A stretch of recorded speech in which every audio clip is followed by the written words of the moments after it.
Hello everyone, আশা করি সকলে ভালো আছেন। আজকে যাচ্ছি রাজশাহী পাসপোর্ট অফিসের উদ্দেশ্যে। আমি গত 12 নভেম্বর অনলাইনে পাসপোর্টের জন্য আবেদন করেছিলাম এবং 4 নভেম্বর আমি মেইল পাই আমার পাসপোর্ট রেডি হয়েছে। তো সেটি ওঠানোর জন্যই রাজশাহী পাসপোর্ট অফিসে যাওয়া। সকাল সকাল যাচ্ছি যাতে কোনো প্রকার সিরিয়াল মেইনটেন না করতে হয়। সকালে ক্যাম্পাসটা অনেক চমৎকার থাকে, রাস্তাগুলো সুন্দর দেখায়, সূর্যের আলোটা বিশেষ করে অনেক সুন্দর লাগছে। অতঃপর চলে আসলাম রাজশাহী বিভাগীয় পাসপোর্ট ও ভিসা অফিসে। সকাল সকাল ভিড় একেবারে নেই বললেই চলে, বেশ ভালো লাগছে ওয়েদারটা। এটা হচ্ছে রাজশাহী বিভাগীয় পাসপোর্ট অফিস।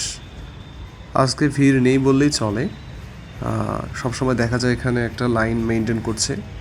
কেন জানি অদ্ভুতভাবে আজকে এখানে কোনো সিরিয়াল নেই। তো প্রথমে এই যে প্রোটোকলটা মেনটেন করতে হয়, প্রোটোকল মেনটেন করে এখন যাচ্ছি রাজশাহী পাসপোর্ট অফিসের মূল ভবনে।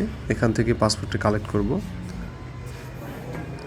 তো প্রথমে ঢুকেই দেখি বেশ ভিড়, যেটা বলে মনে করেছিলাম যে ভিড় নেই, কিন্তু আসলে ভিড় রয়েছে। তো এখানে এসে আপনার ডেলিভারি স্লিপটা প্রথমে জমা দিতে হবে, তারপর ওনারা মাইকে অ্যানাউন্সমেন্ট করবেন যে আপনার পাসপোর্ট রেডি হয়েছে।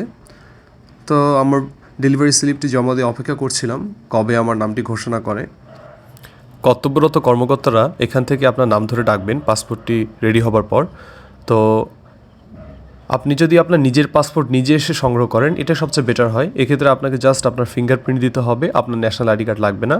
আর আপনার পাসপোর্টটি অন্য কারো দ্বারা সংগ্রহ করতে চাইলে অবশ্যই আপনার পিতা কিংবা মাতাকে আসতে হবে এবং তাদের ন্যাশনাল আইডি কার্ড শো করে নিতে হবে। অন্যথায় ওনারা বললেন যে পিতা মাতা ছাড়া ওনারা কাউকে পাসপোর্ট দেন না।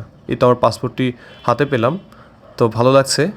প্রথম অনেক হ্যাসেল মনে করেছিলাম, তবে আন্দোলন পরবর্তী জায়গাটা একটু ভালো হয়েছে, তবে দালালের যে দৌরাত্ম্য সেটা এখনও রয়েছে।